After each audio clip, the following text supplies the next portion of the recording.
আল্লাহর রাসূল সাল্লাল্লাহু আলাইহি সাল্লাম একটি হাদিসের ভিতরে বলছেন, আলা কুল্লুকুম রাইন ওয়া কুল্লুকুম মাসউলুন আন রাইয়াতিহি, তোমরা জেনে রেখো প্রত্যেকেই তোমরা দায়িত্বশীল, তোমাদের প্রত্যেককেই তার দায়িত্ব সম্পর্কে জিজ্ঞাসা করা হবে কিয়ামতের দিন। সহিহ মুসলিম শরীফের হাদিস, প্রত্যেককেই তার দায়িত্ব সম্পর্কে জিজ্ঞেস করা হবে। আল্লাহ রাসূল সাল্লাল্লাহু আলাইহি ওয়াসাল্লাম এক এক করে দায়িত্বশীলদের নাম বলেছেন। আল ইমামু রাইন, দেশের যিনি ইমাম হবেন। আল ইমাম বলতে হলো আল ইমামুল আজম। ইমামুল আজম কাকে বলা হয়?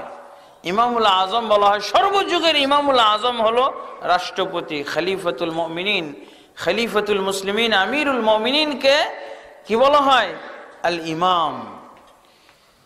আল ইমামু রাইন ওয়া হুয়া মাসউলুন আন রাইয়াতি, যিনি মুসলিম সমাজের নেতা থাকবেন, আমির থাকবেন, যিনি রাষ্ট্রপতি হবেন, তিনি একজন দায়িত্বশীল, তাকে তার দায়িত্ব সম্পর্কে কিয়ামতের দিন জিজ্ঞেস করা হবে। তারপরে আল্লাহ রাসূল সাল্লাল্লাহু আলাইহি ওয়াসাল্লাম বলছেন,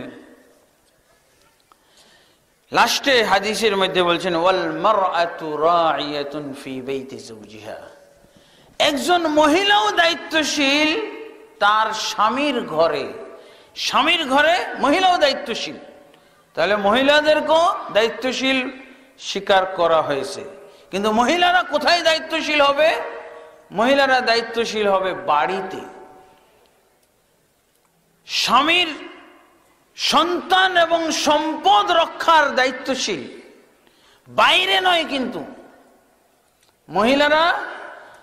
মহিলাদের অধিকার কোথায়? দায়িত্বশীল, এটা তাদের একটা অধিকার। দায়িত্বশীল হওয়া, নেতৃত্ব, মহিলাদের এটা একটা অধিকার। কিন্তু এই অধিকারটা কি বাড়ির মধ্যে সীমাবদ্ধ থাকবে। আল্লাহ রাসূল সাল্লাল্লাহু আলাইহি ওয়াসাল্লাম কি বলছেন? আল মারআতু রাইয়াতুন ফি বাইতি যাওজিহা ওয়া হিয়া মাসউলাতুন আন রাইয়াতিহা, একজন মহিলা তার স্বামীর ঘরে হলো দায়িত্বশীল যখন স্বামী অনুপস্থিত থাকবে। আর যখন স্বামী উপস্থিত থাকবে তখন স্বামী হলো দায়িত্বশীল। যখন স্বামী উপস্থিত থাকবে না তখন মহিলা হলো দায়িত্বশীল। তাহলে মহিলা দায়িত্বশীল, মহিলা নেত্রী। কিন্তু এই নেত্রী কোথাকার? বাড়ির নেত্রী হবে, কখনো বাইরের সমাজের নেত্রী হইতে পারবে না।